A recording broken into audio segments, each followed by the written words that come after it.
Hi friends, welcome to my channel అమ్మ చేతి ముద్ద.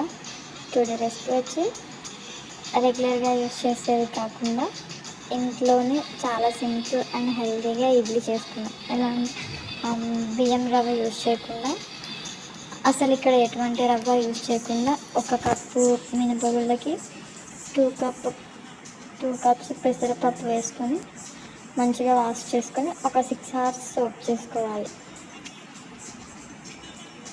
ఒక 3 times అన్న వాష్ చేసుకొని ఒక 6 hours సోక్ చేసుకోవాలి వాటర్ ఫుల్గా వేసుకొని.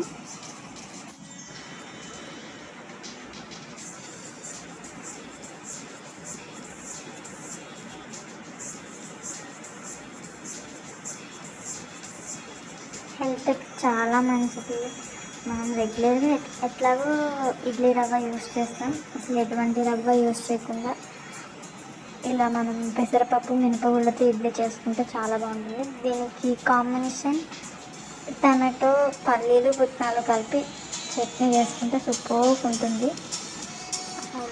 ఒకసారి మీరు కూడా ట్రై చేయండి.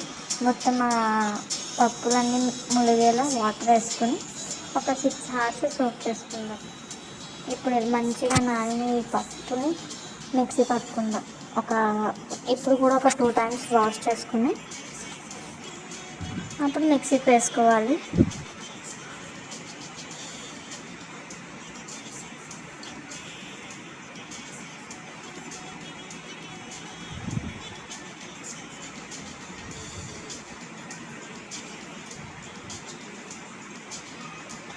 ఇప్పుడు మెత్తగా మిక్సీ పట్టుకున్న ఈ మిశ్రమాన్ని అంతటిని ఒక గిన్నెలోకి వేసుకొని రుచికి సరిపడా సాల్ట్ వేసుకొని, మనం ఇడ్లీకి రెగ్యులర్గా ఎట్లయితే పిండి కలుపుకుంటాం అలా ఆ కన్సిస్టెన్సీ చూసుకోవాలి.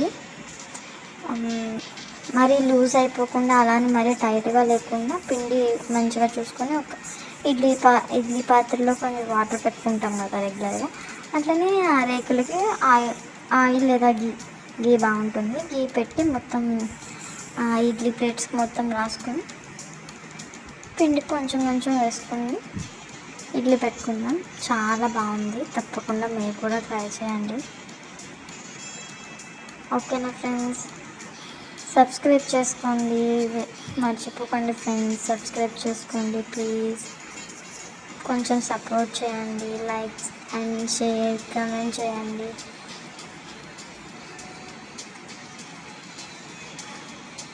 Okay friends, bye. సబ్స్క్రైబ్ చేసుకోండి, వెళ్ళే ముందు ఇడ్లీ తిని వెళ్ళండి. Bye friends.